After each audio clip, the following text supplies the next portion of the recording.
anywhere you are from Kartong to Koina with less hassle. Yes! You can receive monies from your family and friends in UK, Europe, USA, Canada, Switzerland and the rest of the world with our safe, secure, fast and convenient service that offers you the largest selection of payout locations in the Gambia. Supersonics Money Transfer. We are currently in 34 African countries and counting, giving you quality money remittance services that are second to none. Visit the Google Play Store or the Apple Store today to download the Supersonics Money Transfer app and enjoy excellent money transfer services only with Supersonics.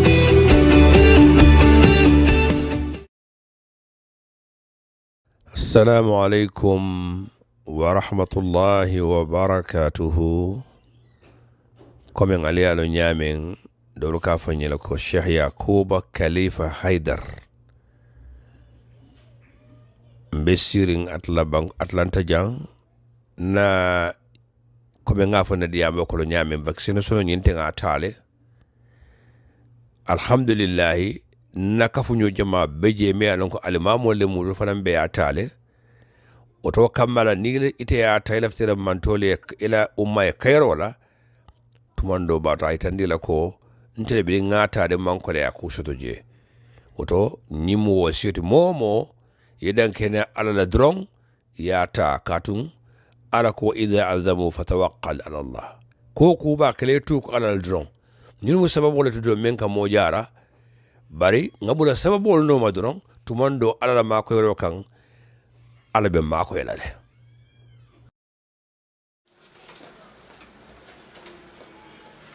Good morning to you all. Good morning. How are you all doing? We are fine. Okay, welcome back to another general meeting. This is a meeting whereby we discuss issues that are affecting the institution, and also, like we did last week, you are given the floor to give in your views or the challenges that you have been facing in the institution. So today also the same thing will go on. You will be given the floor to share your experience or some of the things that you have been facing in the institution. So it's not going to be a one-man thing. I'm not the only one going to be talking here. So we have some couple of points to raise and then we will discuss on them. The first thing that we discussed here last week was the issue of using computers. Like some of you said, if you come like you are editing and then the other day or the next day you come back, you will find out that your project has been gone offline. And then Musa gave you the some of the things that are causing this problem. And then I hope those who used to edit here will also take that into consideration and know that these are some of the things that you should do in order to avoid such problems. Like he said, if you copy your project in your hard drive or flash drive or in the computer, you have to copy your quarterways or whatsoever you want to put in the video in the same folder or the same location or the same storage, so that in case if you couldn't finish your editing, the next day you can come back and then go straight to that place location or the storage where you keep your folder files, so that you will be able to import them the next day and then go straight to your work. So that is the thing that Musa elaborated on. So the next thing on agenda, that's the issue of cleaning the toilet or cleaning the office entirely. There are a few people here who used to come early in the morning. Some will give their timetable that they are supposed to be here in the morning, but they will never come. This only reason is they will never want to come and clean here. They will sit down until they really know that the office now has been already cleaned, and that's the time they will come. Others will come and then they will see the place being messed up and they will ignore it. They will always want people to come around and ask you, please go and clean, go and do this, go and do this. We all are responsible enough and we all know the right thing. We know what to do. If you come here or in your house, you always clean it for yourself. We all have eyes. If a place is being messed up or is not clean, you take up the responsibility and do that by yourself. You don't need to sit down and wait for people to come and ask you to do that. It's like you are in primary school. We all know what to do. So let's try and avoid that. If you know your responsibilities, just go on and work on them. That's going to help all of us. And then the next thing here is also the programs that we did in the institution here. We've discussed that now the programs will mostly be like in the studio here. To record is always a problem, and also to edit is another thing. So the easiest way that we can now venture on is to do the programs live. Like Aisatukoli and Farusamba started it a day ago or 2 days ago, and the program was very successful. So if you are not aware of it, let this be an information that you will also take up the responsibility, and then know that programs are now going to be available here, and then you can do it on you can do it while live without recording it. That's going to save us time. Yeah, that's going to save us time. And you are all the show is here for all of us. It's not here for only one. I said Koli and Farusamba, they did it before. That is 2 days ago. And then yesterday also I said Koli and Maimuna, they did it. And it's not only Wolof or English or Mandinka. It's for all of us. So if you do your research, you have your people. A lot of things are happening in the country right now. I said Koli brought Flex down yesterday, and I also told her something, and that maybe we don't have contacts to be able to fish people out or bring them in to have program with them. But if we have those contacts, we are going to produce a very good programs here, because there are a lot of things going on during this registration time.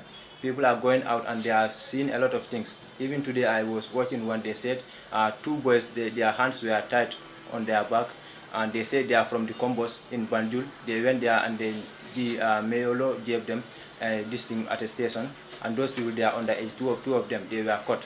So all those things, you know, we can call those people and then bring them on board on the program, so that they will share their views pertaining those things. For now, there might be a mere speculation, or somebody might just come and do some sort of things, you know, in order to tarnish somebody's image. But we can always verify. That's why the media houses are in the country. That's the purpose of them. There are a lot of false information or rumors going around. But what makes you a journalist is to go out and then verify this information, so that you will sieve it very well and then publish what is right. And the next thing is here. That's the vox pops that we do. Last time, I think it's Friday, a lady came here and then she mentioned something like that, the issue of vox pop. We do vox pops, and then those are some of the content that she will use, and then that lady, she is doing very well. So if we consider ourselves as doing that vox pop, we are being belittled or whatsoever, we underrate ourselves. We've all seen the impact out there. They are being relying on those informations to do whatsoever thing they want to do. So it's very important whatsoever you are doing, even it's whatsoever people disregard you anyhow. Whatsoever you are doing, just try and hold it with both hands, because at the end of the day, that's where you get your living, and that's where you get whatsoever to feed your family or to feed yourself. So whatsoever you find yourself, just hold it with both hands, so that you will actually not be a laughing stock. The other thing here is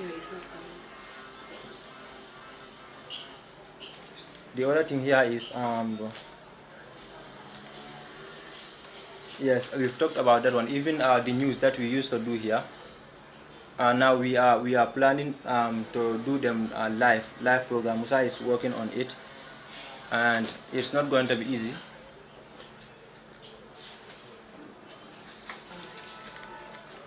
It's not going to be easy, but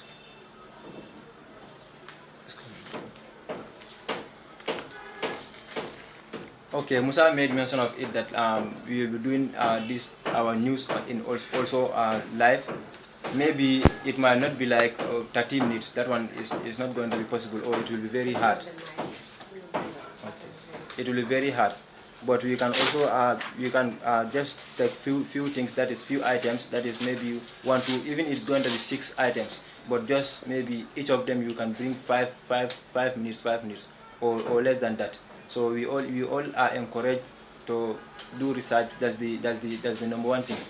If you do research, you'll be able to know whatsoever you are doing. Without doing that, it's not possible for you to it will be very difficult for you to say something outside that people will get, or people will have something to rely on. We are a media house, and then every information that we send out, there is somebody who is learning from it.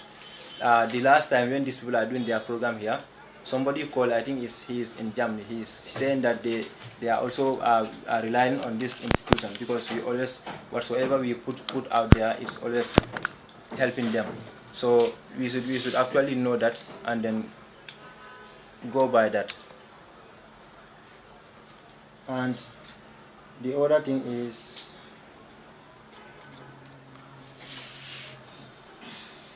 okay, and the last one is going to be coming to this place late. We are not encouraged to do that. We all give our timetables. Nobody is forced to put a timetable here that is not convenient to you, or that will cause you inconveniences. So let's try and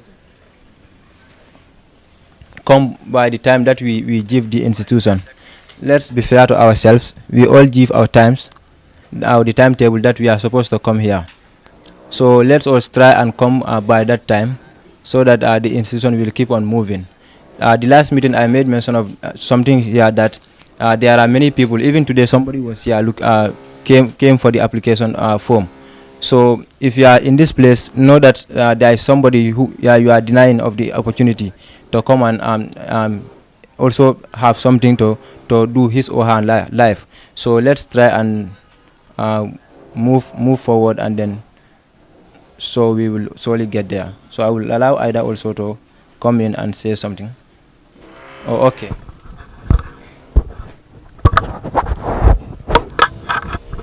Thank you, Lamin. Good morning, everyone. I hope you guys are okay. Yes, I just have to elaborate more on what Lamin said, probably one or two things.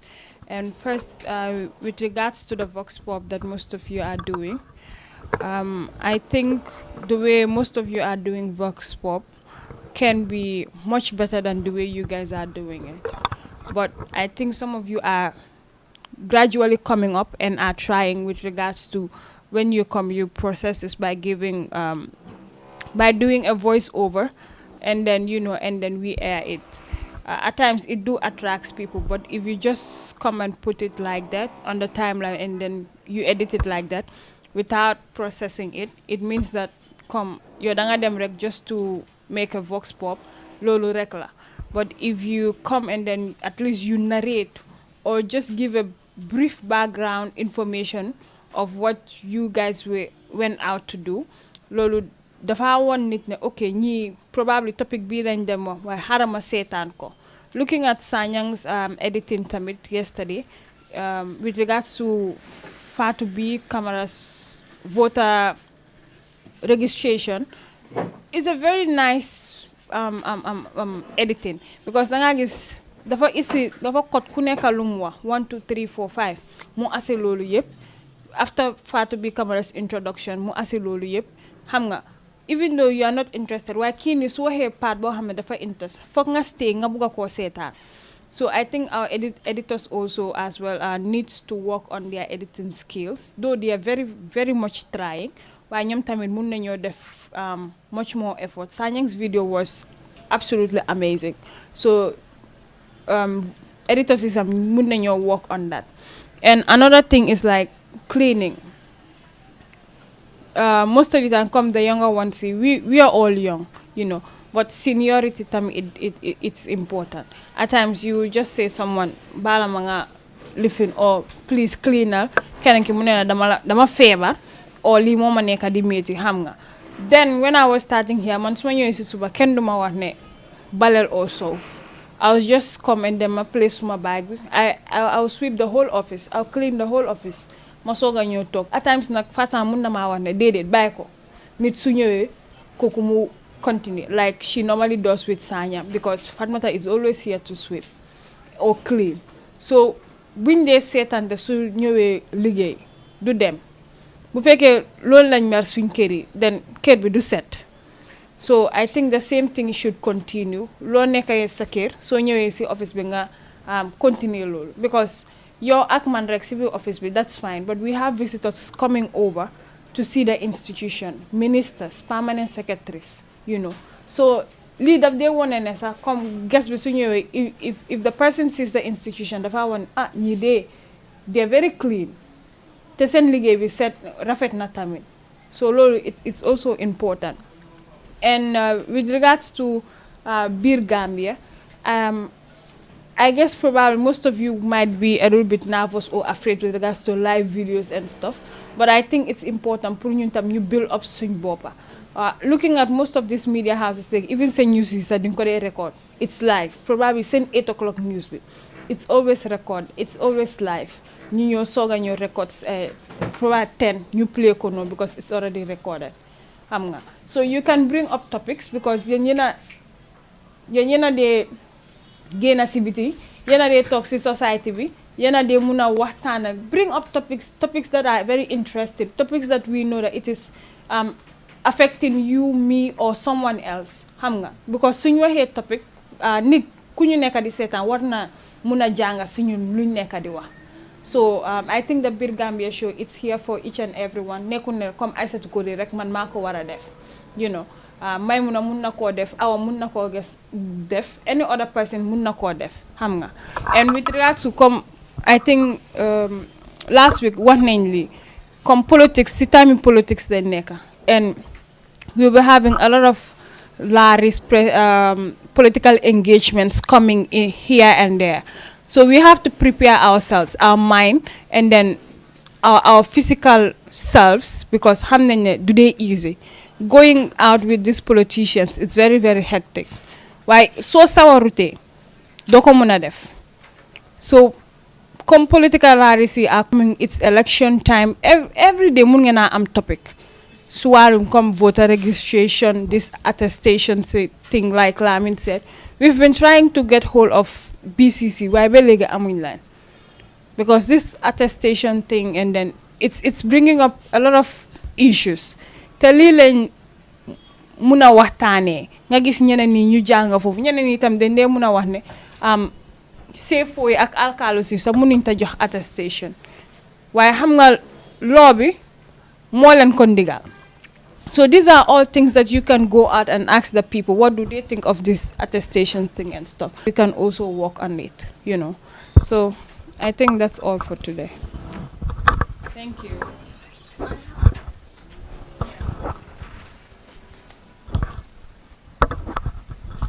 The question I asked is that for us, the new interns, are we only allowed to do Vox Pop in this surrounding? Just only in Westfield? Yeah, thank you so much. Good morning, everyone. Just to come to that question, it's not written anywhere that you should do Vox Pop around Westfield only. I can remember we used to do Vox Pop around the Birkama End, when you say Vox Pop, it's voice of the people. So it's not only, people are not only in Westfield. They're in Serekunda. We have a lot of places in the Gambia that people can go to sample the public's opinion. You understand? So it depends on you, the person, where you want to go and how you want to do it. Let's say, for example, today, if you have a topic and you want to target, like, nawek bangenyo, yangi am topic float, nawek binakala de affecte nini. Most of the time, sa help mo de moy bori ibo town yoyu. Ak certain places yi nga xamante talending yi nga xamante ne nit ñi den fa dé yaaxulé. You go there and ask those people, because those are the people that are affected the most in most cases. So you understand? So it depends on the topic and ñan nga bëgg ñu answer those questions. Xam nga, for example, say wax tay float bi naka la mo disturb nit ñi nga ñëw Westfield. Westfield is a meeting point in Gambia. Understand? People are just going round and coming. So it's not only at Westfield. You understand? Thank you. Do you have another question? I have something to say. Whenever we have a topic to go out of Westfield, we will need fare sometimes, because it used to be far at times. So the last time I talked to Fat Samba, she said she can't be given. The last time I talked to Fat Samba about it, we want to go for Vox Pop elsewhere. She told us that she can't give out fare for only one story. Like if she's to give out fare, it is going to be 2 or more, so many stories I can say. And we are just new interns. You know, we are gradually coming up. Maybe we can't be going out to bring more than 2-3 stories. We still need time. So that is why I asked. And again, the vox pop you were talking about, like we should voice over, you know, and make a very interesting one for that matter. When we came here at first, we, like the first vox pop, we went with Sainabo, this girl and Sainabo, we went out for vox pop, and it was about the fire outbreaks in the Gambia. I think you are the one who verified that question. So we went out for the vox pop, no opening, no closing. When we came back, we wanted to do a voiceover. Unfortunately, Fatsamba said we are not yet in the position to do voiceover because it is very, very hard for us. So that is why we were not used to it. Now that we have learned that after a vox pop, we have to do a voiceover. Like sometimes it used to be difficult for us to do it on our own. So we need you guys to be helping us on that. Though we know that you used to be busy, but at least... Yeah, can I come into that? I just want to share this with you. This was a vox pop short of that we did. It was a school project, but you will see through it that the video is just 2 minutes. 2 minutes. Just give me some seconds. Just listen to this. Are you guys seeing this? Those who are editing, pay attention to this. The Gambia, smartphones are used for basically everything, from you guys are hearing to get access to the latest in news.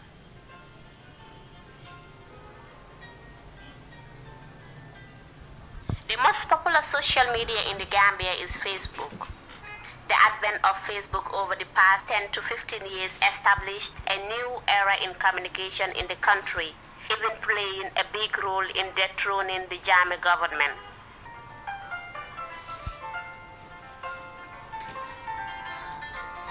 Coming out to ask people how they use their mobile phones for social and political participation, we found out not too many Gambians care for politics.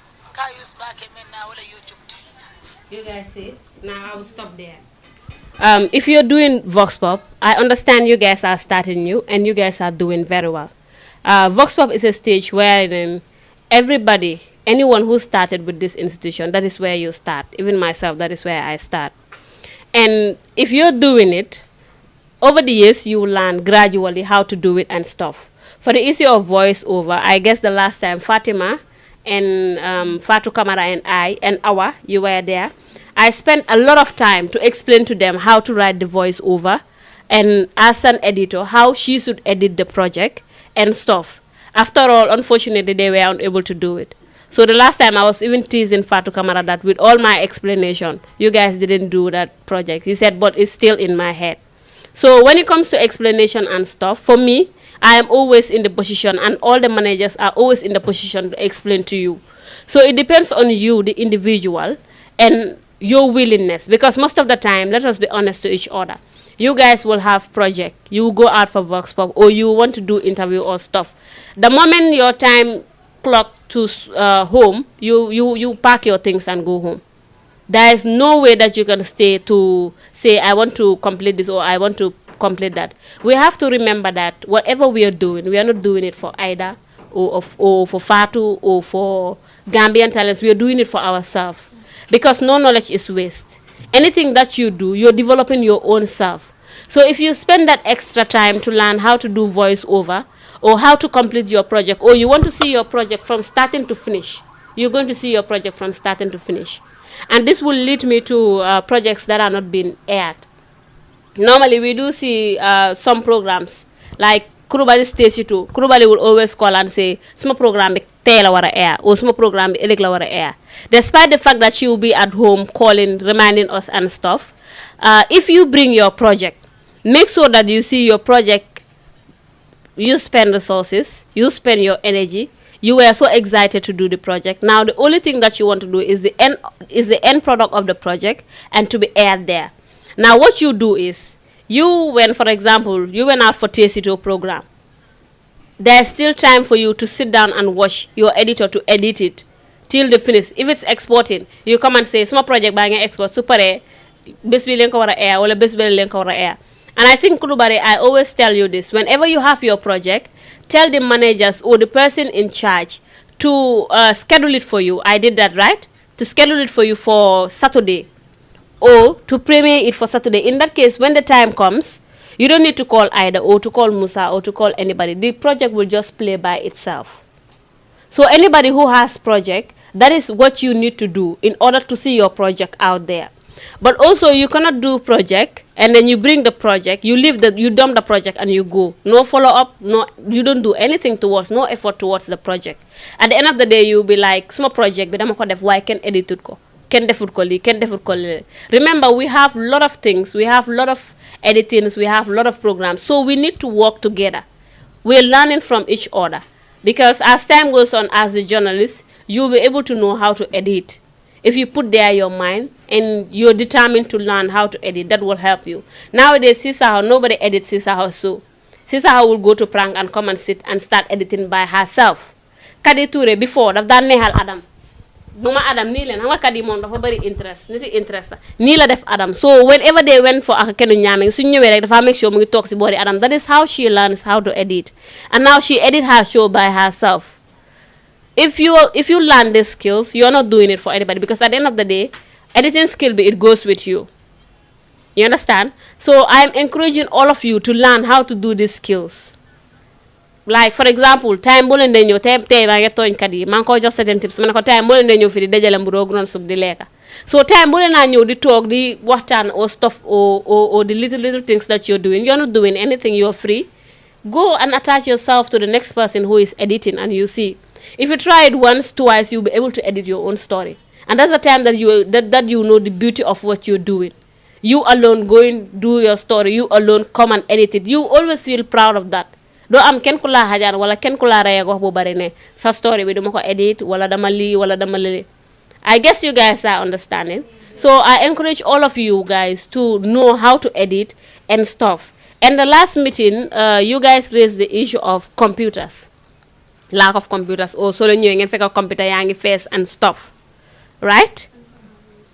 And some are very slow. All right. Then they wax ne comme ça, there are certain people who normally say man duma day lekali. What I tell them is da ngeen ko gis. So gisee loy leka, si nga wax duma lekali. Waaye so gisul lo leka, lo am lek reka. I can tell you that I was with an institution, a media house. If I want to type my story, the more I'm them put a laptop.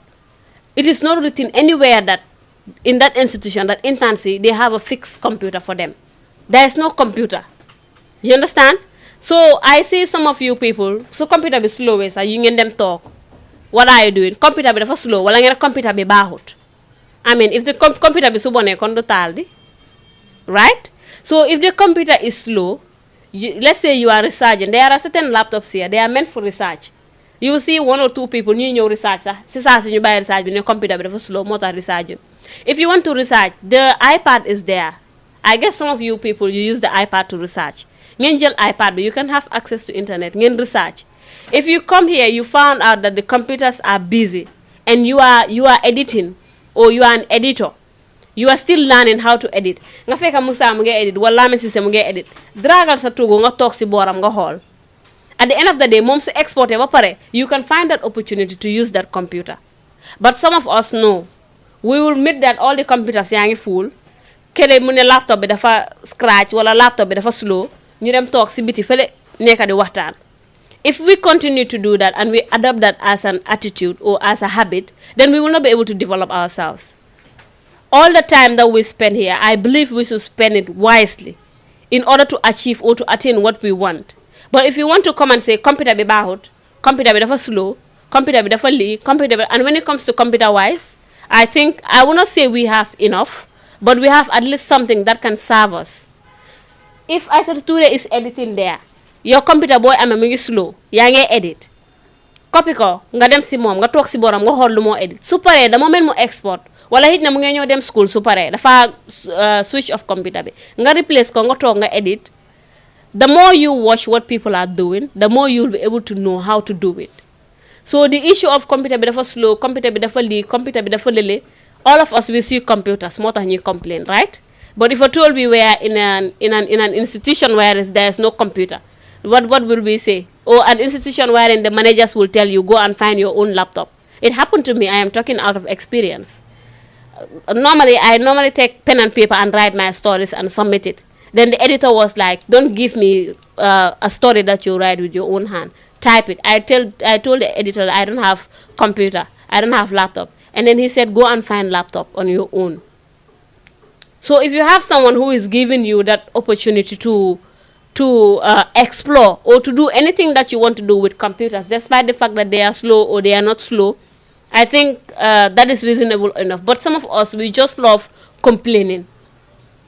I don't see no reason why people complain, because if we can tell you that go and attach yourself to editor A or editor B, even if you are a reporter, you see, let's say Musa or Lamin is editing Fat Samba's story or Mr. Joe's video. You go and sit. You are not sitting there for the sake of knowing how to edit, but as a journalist, you'll be able to learn certain skills from those people. How they are presenting the show, send comportment, you will learn a lot from that instead of complaining. And the other thing that you guys talk about was the issue of the news, your news. You will spend all time research, and at the end of the day, it will not be edited and it will not be posted. I guess Lamin normally edit your news, and you normally sit beside Lamin. So do you've never sit beside Lamin to watch your news, how to edit it? No. All right, fine. So what you can do is, the person who is editing your news, that is how all of these people were able to edit their own news. They sit to the person next doing that chroma key. At the end of the day, they do it for themselves. You understand? If that is still a problem, your news, if you are to have it on, let's say, on a Wednesday, make sure you research your news stories 2 days before that, because we will start introducing going live more than recording. If you go live more, you'll be able to prepare yourself, just like what Isatukoli said. When I was starting at the initial stage, normal Vox Pop, I go live. I never go Vox Pop recording. And when I am going, I have to do all commentary, because I should not allow any dead air. Imagine around the Westfield till Serekunda till that end, you are live doing your Vox Pop. Nowadays, there is nothing like live Vox Pop on the street. You go record, you come and edit. So you get yourself used to these live programs and stuff. That will help you. But if you're used to recording and editing, you make mistake, you say no, camera person, restart. You make mistake again, you say no, restart. Then you continue doing that for the rest of your career. The first day that you go live show, that is the time that you start messing up with everything. So as Isaac Cole said, the Big Gambia is meant for everybody. And she can feature any of you every given day. It depends on you, the person, whether you want to come or not. Because this institution, I guess we are always fair. We don't impose stuff on people. And we don't force you say, yo, ñëwal, danga wara def Big Gambia by force. We don't do that, right? We ask for your own option. If you feel like now, your internship has gone to the level that you should appear on the screen live, join Aissatou Koli. You understand? You can come and say, Aissatou, manawabuga join Bir Gambia. And I guess Bir Gambia also is a platform where everybody started going live. Even myself, when I used to do it with Fat Samba, with other people and with other colleagues. So at the end of the day, you guys are the ones doing it. And it's a daily show. Aissatou Koli is doing it every day. You join Aissatou Koli. You test your skills. When there were some interns who guys started one, they learn Johan Birgabe so we need them live. But some of them, they will run away. Some of them, that is how they get too used to these cameras and live stuff. Call one live, live. Live is nothing extraordinary. It's just like the normal camera that you're facing. You understand? You just have to be careful of your comportment, what you say, because once it's out there, it's out there. And kuy janga moy mistake. Never bulen musaragal make mistake. Mistake mom is obvious. No one is perfect. Even journalists gonna wax aduna be once made a mistake. So it doesn't mean that buguma make mistake. So make a mistake, you will never learn from those. So attach yourself to people who are doing these live programs. so that you get yourself used to the live programs and stuff, and at the end of the day you develop yourself. Am I communicating? You guys are getting what I'm saying? So any question? Musa, you are ready to do your news live? When I started my Hibari, it was always live. You are ready to do it live, right? So I will give you this paper. You write for me your show, you and Kurubadi, the day and the time, and any other person who is having show. What happened to your show? My show, normally I do it on Wednesday and record it, and then it will be aired on Saturday. On Saturday. Yeah. Are you ready to go live? Yes. You're ready? Okay. I don't want you to come here Saturday. Bintu, ñu dem ci studio bi. Hey, Aida harama halat harama li. Lol bokku de. Okay. You understand? Yes. Question.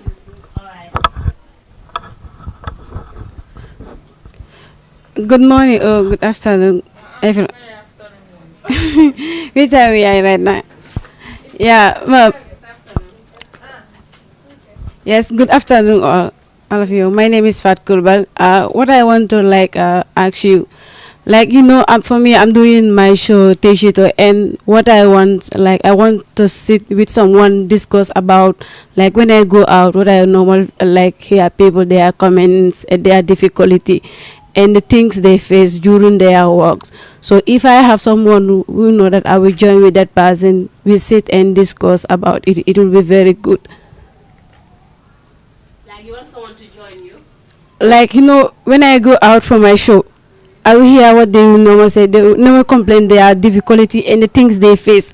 What about after my show, when I came back to office, I have someone who will know that the person is in yes, and discuss things about that. It will be very important. Yeah.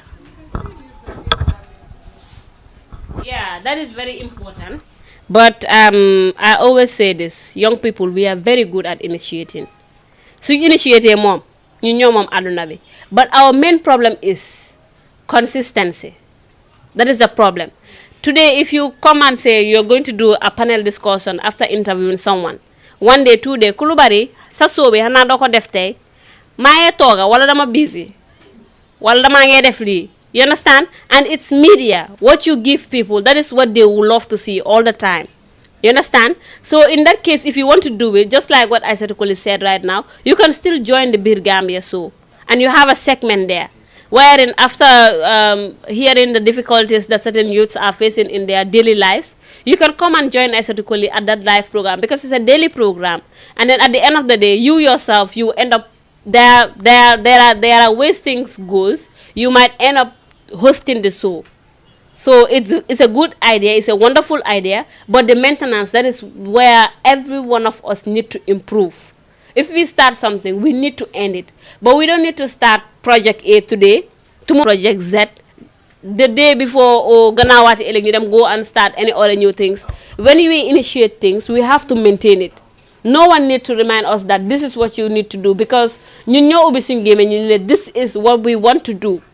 Nobody tell you that li nga wara def yo ya man li la buga def da luñ ko joxat yeb legi ndax lolu alkali dañ koy yek ci koñ yi wa wala det ba par tamit koñ bi tamit ndax nit ñi xam nañ liggéey alkali wala det te tamit affaire registration yi kéro ñun démon nañ dañ ci tuddu yu bari daal ci alkali peut-être que alkali yi nit ñi joxuñ leen possibilité ci micro yi ñuy wax li nekk ci ñoom wala luñu wara wax nguur gi daal xëy na buñ defoon loolu alkaali bi mën na wax leerul boppam wala nit ki laaj ko lii nii la wala nii laajte ci koñ beek yooyu yëfi alka ak nit ñi lu ñu soxla man da loolu laa xalaatoon waaw ba xam nag naka la xalaat bi rafet na te soo ko xoolee li nga wax mooy li am na alkaali yu bari yi nga xam ne ni joxuñ leen micro pour ñu mun a wax seen bopp clair seen bopp daal maanaam seetlu seen bopp waaye soo ko xoolee su ñëwee si wàllu laan bi defoon neen programme yi mel noonu parce que laan problème yi laan dafa bari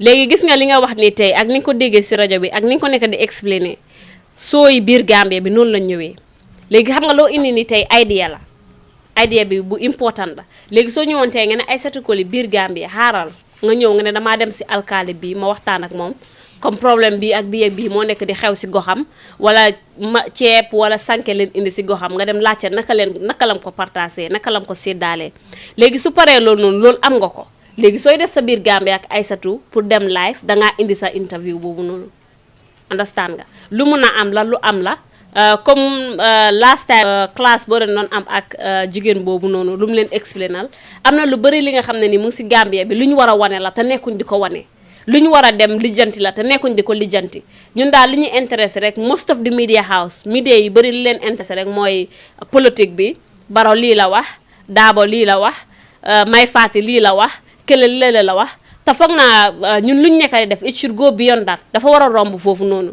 am na ñu bëri ñi nga xamante ne nii ñu ngi soxla mic pour wax lu nekk seen xol waaye gisuñ ku leen jox mic am na lu bëri li nga xam ne nii mu ngi si Gambie bi buñ ko génnee lu bëri dina wécceeku waaye nekkuñ di ko wane comme ça dafa mel ni comme lu ma waxoon rek PR journalism ak political journalism ak workshop journalism moom leen bëri daan ñi nga xamante ne nii dañuy dugg si biir xam nañu seen problème génnee ko si biti ndax nguur gi gis ko xam ne nit ñi lii la ñuy dund ñu mun leen see jàppale soo li nga wax noonu lu am solo la te soo ko defee yaa ngi def loo xamante ne li la war la parce que soo xasee ba jóg bàyyi sa kër damaa dem def journalisme nga gis yoo xamante ne ni nga gis affaire yi ni muy demee nga ne man lii laa bëgg a wane si Gambie li nga xamante ne nit ñi nekkuñ di ko wane alkaali yi nekkuñ di leen jox mic wala nga fiil ne jaaykati jën yi den important wala nga fiil ne ñii den important dañ leen war a jox mic ñu wax lu nekk si ñoom wala lii nii la war a demee raada daan nga toog suñ la koolee ñu ne la awa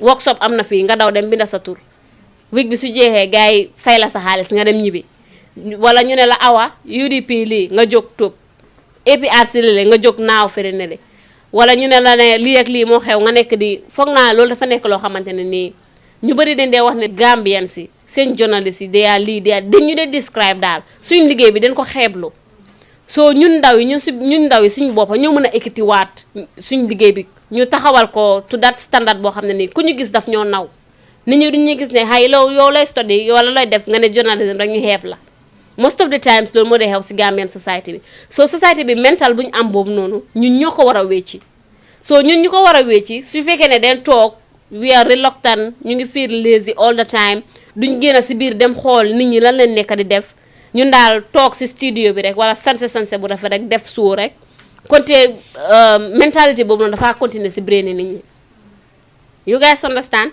so comme the last time lady boobu noonu lu mu leen doon explain rek it boils down to you getting up pour ngeen génn si biti fële ne la ngeen ne lii moo nekk di xew this is what I want to publish or this is what I want to specialize or human interest stories nit ñi nekkoon di ko wane moom laa bëgg a wane nit ñaa ngee soona tey ji soo demoon tey si let's say around si gox-gox yi nga fekk benn maire nga fekk ko mu ngi toog nga jox ko mic maire bi mu ngi toog xëj na toogaayam bi nekkul coobareem wala xëj na lu bëri mu ngi dem wrong si society bi loo xamante ne moom si boppam daf ko bëgg a wax waaye kenn joxut ko mic that is where you get interesting content you understand any other question yeah comme loo doon wax si mbiri comme ñu génne di waxtaanaa nit yi loo xam ne moom comme moo leen dee miiti daal sometimes dañ dee mun a génna waaye suñ génnee tamit ñeneen dañ dee am lu leen miiti de waaye dang dee dem ba bugg a waxaa ñoom pour ñoom ñu wax dañ dee nangu de waaye suñ demee ba gis caméra bi rek dañ dee wax déedéet te ñu ngi am loo xam ne mu ngi leen miiti loo xam ne ñu ngi ko war a wax suñ ko waxee comme su leen nguur bi déggee mun nañ leen naa dooleel waaye ñeneen dañ dee bañ ba pare seen doom yi dañ leen dee wax ne bu leen dee nekk si caméra last time bu ñu demee baara tamit student ñu dee jënda ticket ñu ngi bugg a waxaa ñoom comme suñ dee nekk si féeri bi yaa dañ dee complain di wax jënda ticket dafa métti waaye bu ñu demee foofu pour waxtaanaa ñoom dañ bañ loolu tamit du dee neex tamit de. in that case loo war a am pour def mooy nga educate leen understand nga foog naa képp kuy journalist daf dee pass through that nga dem ba gis koo xamante ne nii mu ngi am lu ko métti bugg a koo wax waaye buggut a face caméra bi éducatal borom nga ne ko lii sa problème la yow soo ko waxutee kon kenn du la ko mën a solval yow yaa war a wax sa problème borom si insisté ba insisté buggut a feeñ caméra nga ne ko fine léegi yow mën ngaa wax sa caméra person bi mu jëlal la gauge bi wala mu jël yeneen côté nga jox ko moom mu voice out boppam you understand su fekkee ne borom buggut a feeñ à tool buur kanamam bi feeñ jox ko mic bi rek mu wax you understand rather than nga dem bàyyi ko moom bugga naa wax toonal caméra bi si moom bu ko teg caméra bi bugul caméra bi tegu ko bu ko tegu waaye bugga naa wax nga jël audio. Well there are certain things nag dooree mën a forcer nañu ñu wax Gambia bi loolu moo nekk problème bi man dama ko dee wax ma ne lii su nekkoon Sénégal la ñoom dañoo wax ñoom seetuñ ne lii weex na seetuñ lii ñuul na ñoom lu ñu war a wax luy seen concern den ko voice out ba mu jeex tàkk waaye Gambien bi dafa am lu ko métti dafa préfère mu toog si kawam dan mu génn a wax ko foog naa loolu moo tax suñ njiit yu bari lu ñu dee def ñun ñu ko dee ñemee def waaye su fekkoon ne tey Gambien bi dafa mel ni ñeneen ñi lu mu su xàccee rek dafa dóor wala suñu xàccandooree rek dañoo dóorandoor kon lu bari luy dem si dëkk bi du demee noonu understand any other question. Yenn saa da nga dee gis ne da nga dee dem nii like Vox Pop nii majority bi yëpp dañ dee bëgg a wax pertaining to that topic waaye da nga dee gis ne comme majority bi yëpp dañuy wax ne ñoom bu ñoo feeñ caméra so what of mun nga nekk di interview majority bi yëpp maybe nga jël ko ta wees rek soo paree nga def ko voice over is it going to be interesting because last time Fassamba mu ngi doon wax ne like suñu demee Vox Pop majority bi yëpp ñi jël Kota West jëluñ leen on camera kon loolu noonu it is not going to be interesting te xam nga ñun moom we don't have much knowledge about that yes we try to convince them some of them we try to convince them waaye am na ñeneen ñoo xam ne dañu over dëgër bopp parce que duñ dee nangu ñoom duñ dee nangu sax pour caméra bi sax mu face leen dañ leen naan na dem rek na dem mu ma jege sax some people will be like that.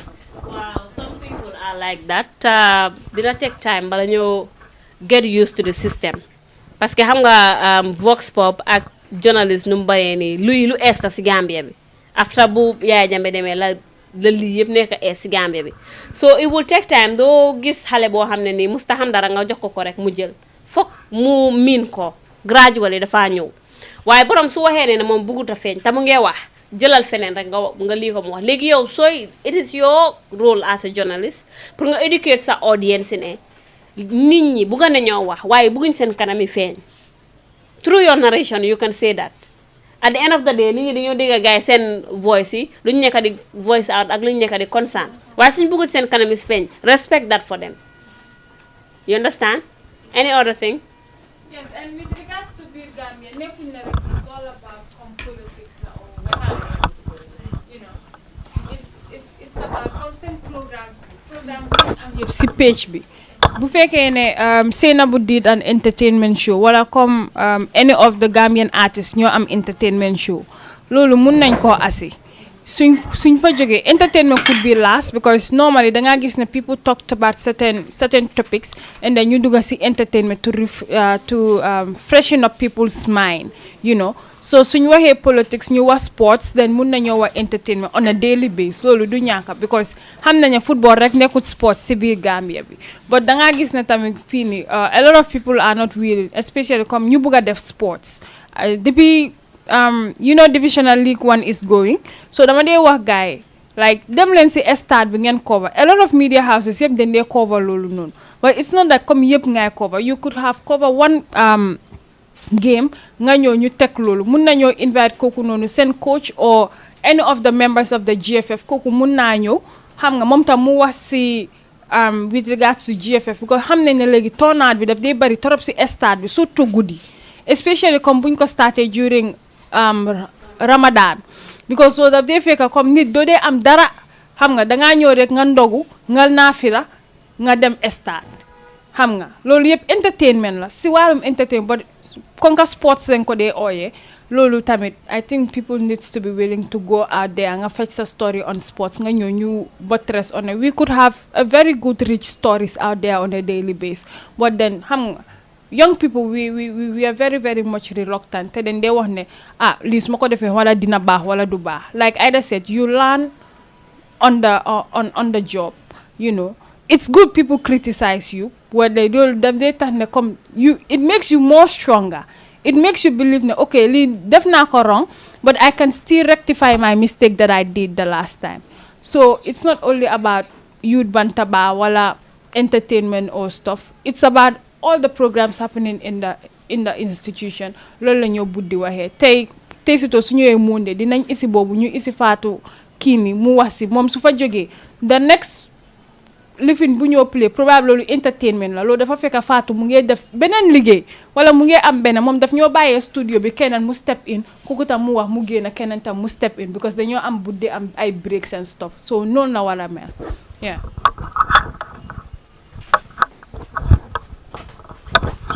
Okay, man lu ma bëgg a wax nag comme kii lu mu nekk di explain about the real estate. For me, I was working at real estate 1 year 3 months. maa fa nekk ba pare dama am a lot of experience there. I was the executive marketing manager there. But right now, I'm no more there. By the time I live there, it's almost 1 year now. Comme kii lu mu nekk di wax is a true, and now in Gambia, comme land problem it is rampant everywhere. In real estate, right now, they are going for court. Many people are taking them court because of what land. Do you see that land, one land, you will sell it to 2 or 3 people, the same land. So it's another thing, that people are complaining. But they were like Gambian medias, they are not facing them. They are not going to them and ask them about their problems. Except you call media to come and cover like the problem. Example like this place Sukuta. Guy buñ amé problem. I'm not saying first media buñ call on them cover guys and the same problem is about this QTV. So there's one guy who was explaining this thing to me and tell me that ñu dañ am problem fi Salaji, different places. People are taking our lands and government are not taking step on it. And we want to talk, we don't have people who know that they will come to us and we explain our problem to them. So it is very important. And secondly, what I want to say is about like the sport. Come sport is not only like only men to go out for this sport. Even female can do sport. For me, like these 2 weeks back, I went to this place, Jawagunda, and this place, how to say it, it's a serried village, but I forget the name of the village.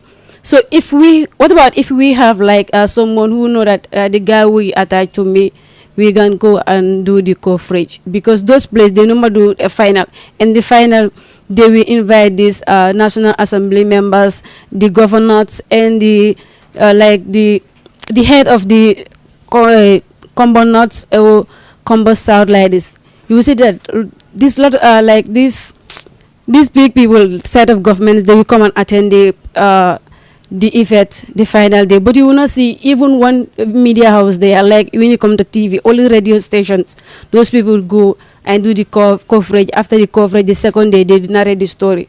So if at all Gambian talent also can face on that, it will be very important, because I would say that there will be like the first person who will go out and cover those kind of events. Thank you.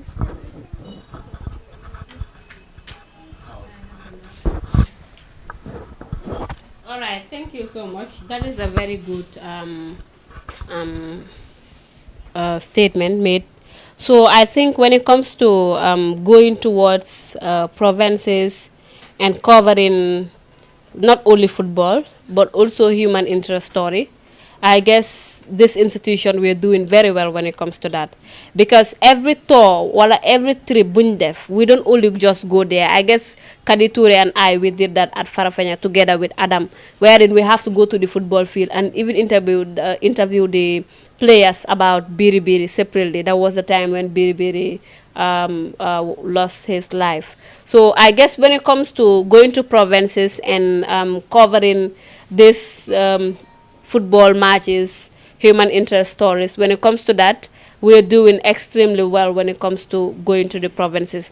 But the issue is the funding, because if I want to take Kulubari and let's say 3 person to go to the provinces to go and cover that, obviously there might I will not give you, let's say, that transportation to go only to cover for that event, but you also do other interviews or other human interest stories before you come, and that will take you a whole day to do that, right?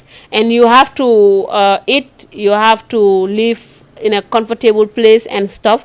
That is the reason why most of the times whenever we speak online, we always ask people to help Gambian talents or to donate to Gambian talents, because if you help the institution, you are helping the young people, because the young people, they have a lot of ideas a lot of things. Most of them, they have a big heart for the country. So for them to attain that or to achieve that dream, they need at least a support from the viewers, right? That's the reason why most of the times if you guys do your shows or your Vox Pop, most of us, we do say help Gambian talents. If you give help Gambian talents, you're helping the young people in the Gambia, right? So what you say is very important. And as far as sports and other stories are concerned in the provinces, we always work on that. That's the reason why when we go on trips, we make sure that we have 1 week or 5 days or 3 days to make sure that we gather as much as we can. You understand? So hopefully before maybe before another Nevertan ends or stuff, we will have another trip towards that area and we will be able to cover that. Any other comment, concern or question? Yeah. Comme loo jógee wax nii like mbiri nawetaan issue comme kii num ko waxee nag Kurbali last time dañ demoon fii nii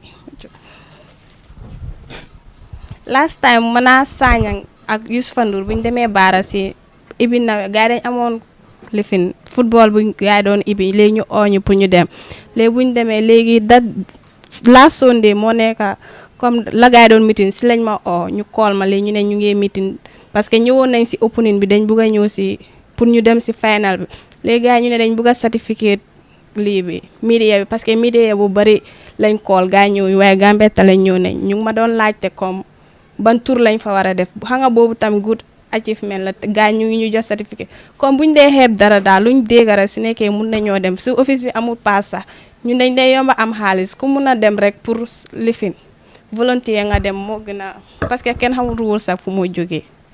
Thank you.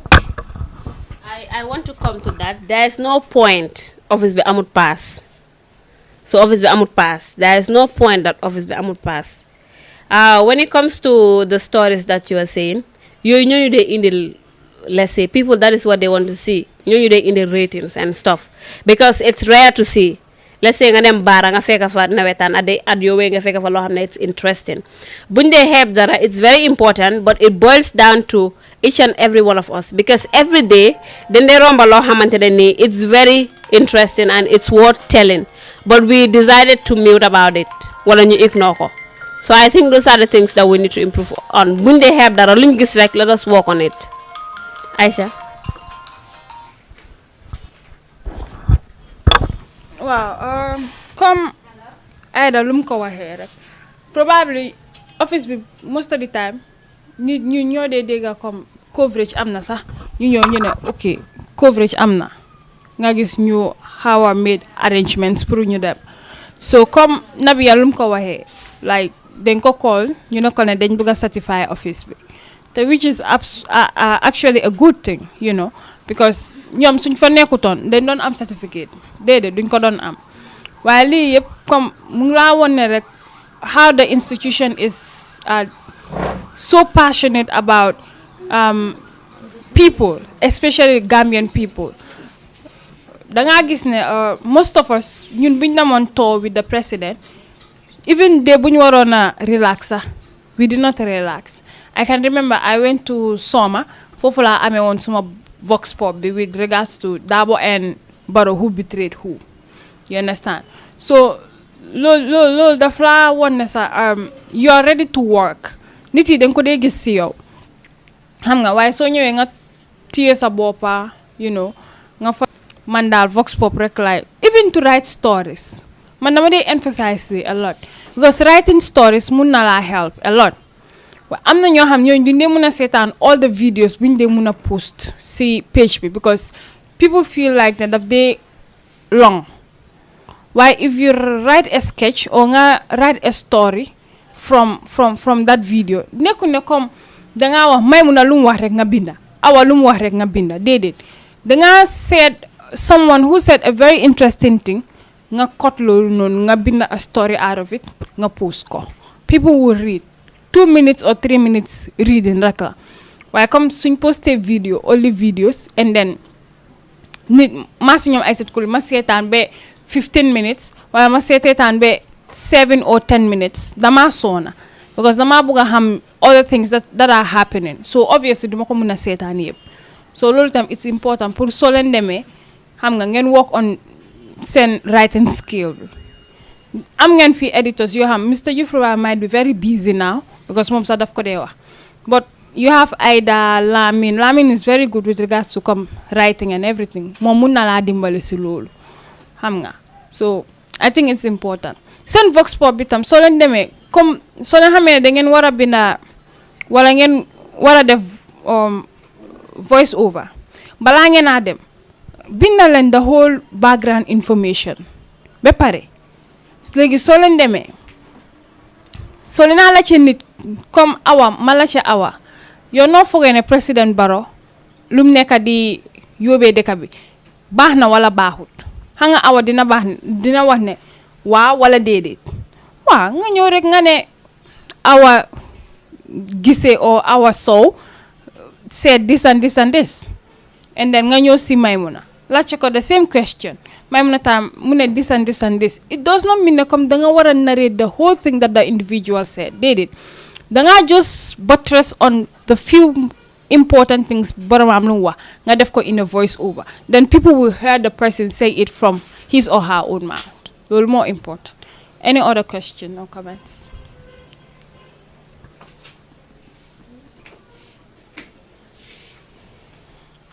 Any other questions or comments?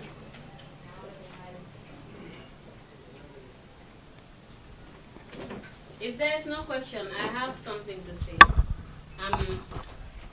Concerning the cleaning. Asset Koli made mention of that, and I think it's worth addressing. Kudos to Fatou Sanyang, because every day, if she comes, the first thing that she will do is to take the broom and sweep.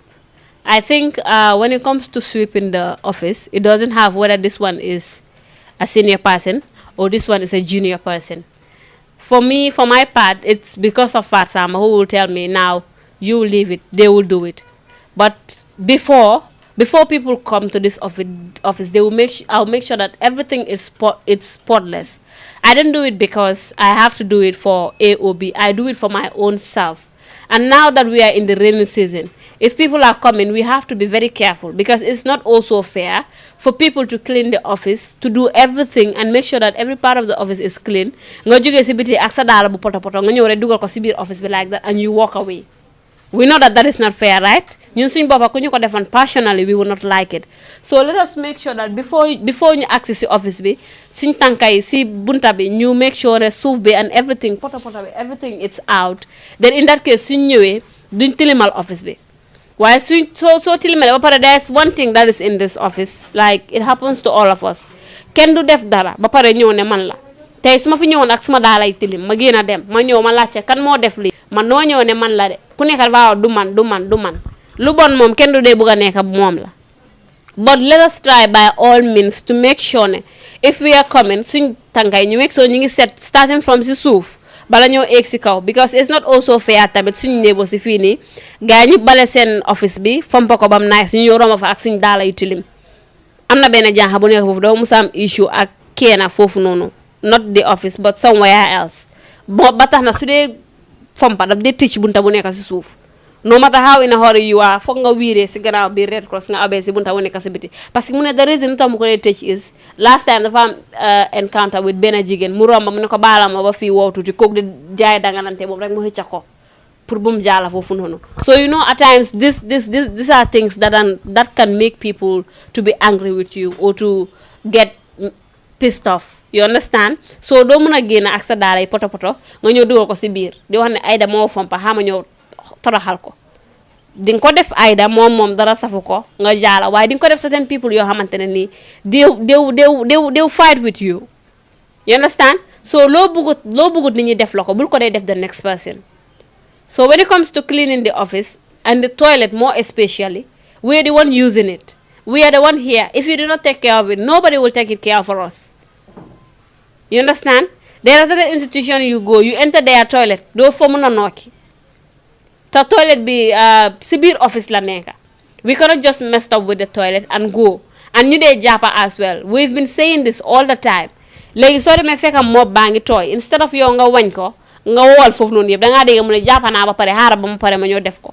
now jàppa nga ba pare soo pare nga indi sa baag dem ñibbi bàyyi ko fa nit ñi all the time man maa ko dee def foofu noonu man maa ko dee wañ ma make sure ne everything mu ngi wow so one person cannot do it for others kenn du defar ñeneen di yaaxa so if you're the last person koo xam ne dugg nga si toilette fexe nga foofu yëpp mu ngi tooy there is nothing wrong pour nga jël mop bi nga wañ ko because at the end of the day yow sa bopp yaay ñëw use that toilet bi so if the toilet wasn't maintained balaa yéen ngeen doon ñëw kon doo leen ko fi fekk right da ngeen fekk ñu ngi ko take care ñu ngi ko maintain and everything and we were doing it by ourselves so yéen soo ñëwee ngeen fekk loolu I think you should maintain the same routine so let us try by all means to make sure that we are helping each other we are the ones using the office we are the ones using the toilet office bi lépp luy ñëw si ñun la ñëw ñëwut si biti ñëwut si mbedda bi de and if we are to use it we are the one using it ñu nekk si mbedda bi nekkuñ di ko use right so let us try by all means we pay attention to this and if people come instead of ñu ñëw help Fatmata wala ñu ñëw jàppalante pour clean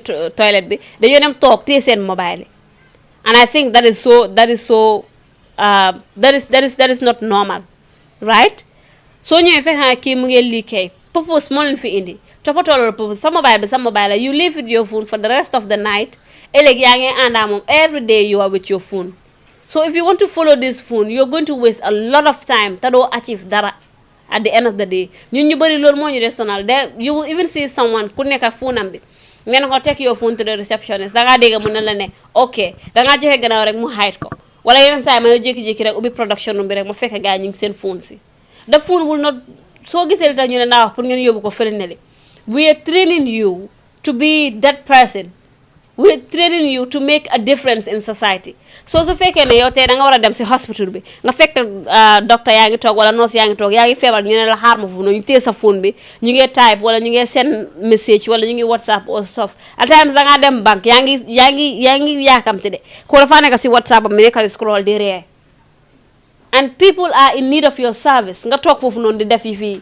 ñàkk boppa rek so same thing applies phone is something that soo ko minalee sa boppa doo ko mun a bàyyi danga nekk si office bi kat yi mu ngi toog fi nii di edit or the next person mu ngi toog fi nii di edit instead of yow nga toog nga xool koog noonu lu mu nekk di edit yaa ngi sëgg sa phone bi ba pare kook tamit we should be each other's keeper man su fekkee man la Fatmata mu ngi toog suma boor dama ko delloo sa phone bi wala ma dem boole la at the end of the day nobody would get distracted from the phone even yow mi mu toog sa boor soo ko waxutee daf laa distract parce que at the end of the day su la gisee mu ne xoolal kii lu mu nekk def léegi bàyyi nga editing bi yaa ngay xool at the end of the day looy edit doo xam bopp bi ak geen bi soo ko play out that is the time what people start questioning kan moo edit lii who was the editor so we should be each other's keeper su ma gisee the next person mu téefu na bi mu génne ko man moom du ma si dee bañ ko ma si mere du ma si dee bañ ko ma si reyal a law is a law and nobody is above the law it is stated in the policy that nobody should use their phone inside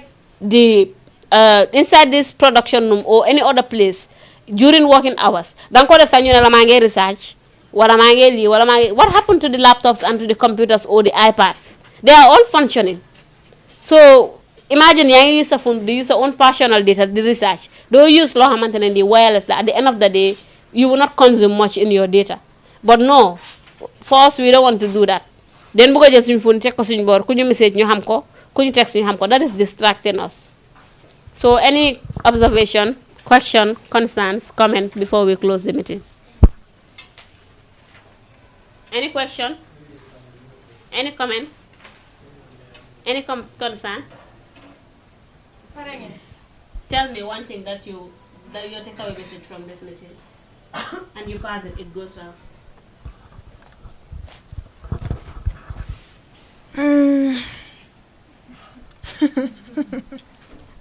Good afternoon, everyone. I've learned that we should be serious on whatever we are doing.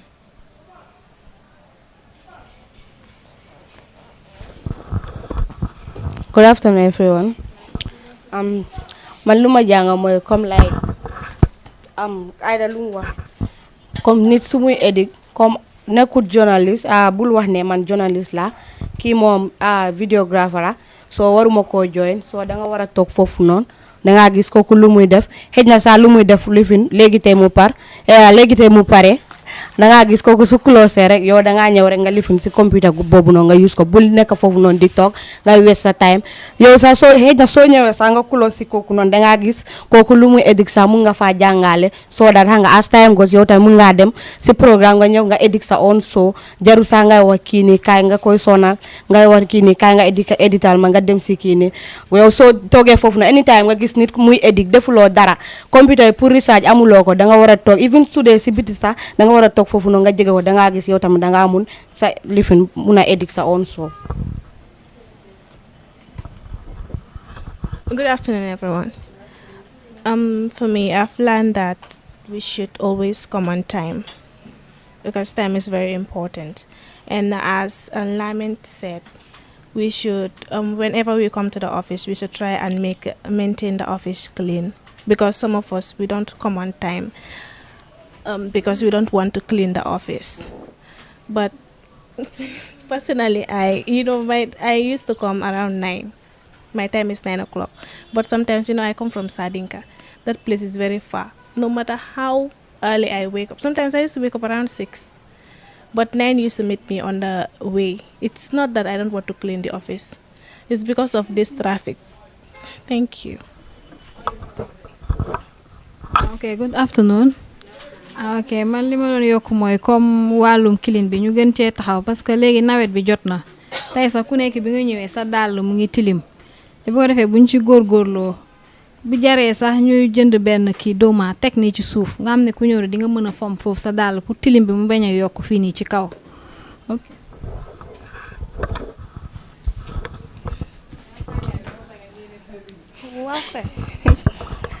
man tey lu ma jota lii nii moo nekk ne comme buñ dee jos ñu ñëw toog witaat defuñ dara comme dañ war di génn di dem si nit yi di laajte comme seen xalaat daal ak lu leen metti pour ñu mun leen a dimbale su comme ñu génnee ko ndax lii bi gis gaay seen naxar yi.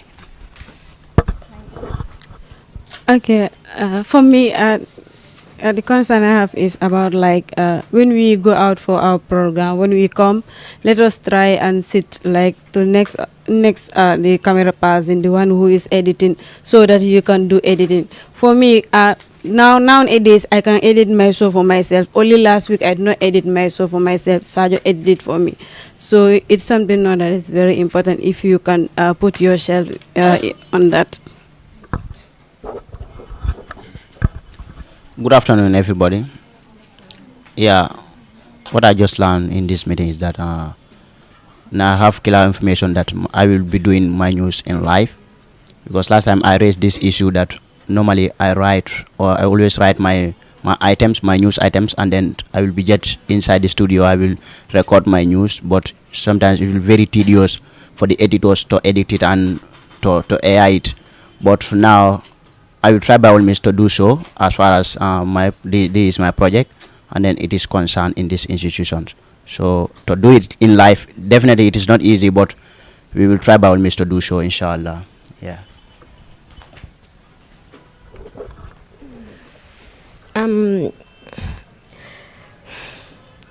As Lamin said that we should make sure that we always do research properly whenever we're going out. And whenever we are doing anything in the office, like our programs that we are doing, we should make sure that we research. Good afternoon, everyone. My takeaway message is that we should be each other's keeper. I cannot shout. We should be, yes. Good afternoon, everyone. I came late though, but luma jota janga si meeting bi mo neka comme affaire cleaning bi nañ make sure ñu clean office bi so that we can keep ourselves healthy. Thank you. Good afternoon, everyone. What I have learned is we have to work together in order to achieve our goals. Thank you. Good afternoon. Yeah, I just want to say rule for one is rule for all. We all try to obey the rules and regulation of the institution. I think that's the best, especially when it comes to using mobile phones and cleaning in the office, and also time. We should try not to use phone, as they said, in the office. and also time. We all try to come to the office on time. I think that's the best thing. Thank you.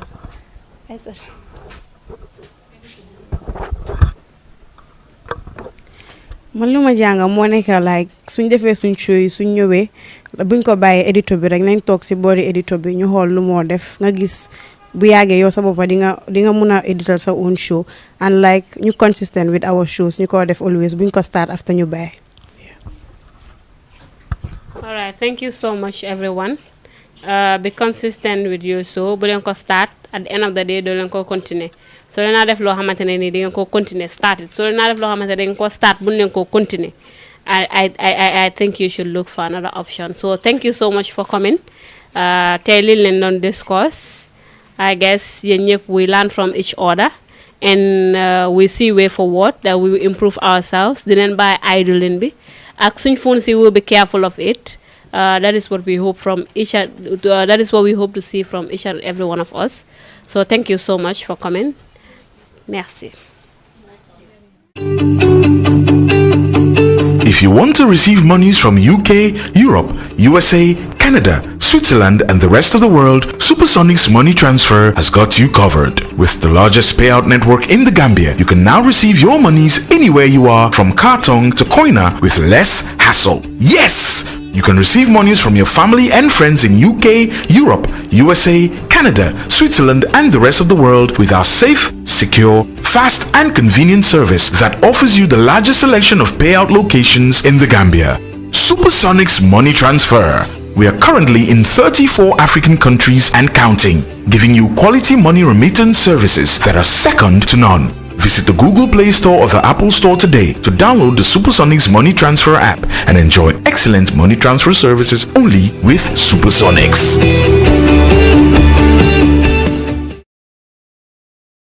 Assalamu alaikum wa rahmatullahi wa barakatuhu. Komen alialo nyamin doruka fanyela ko Sheikh Yakuba Khalifa Haidar.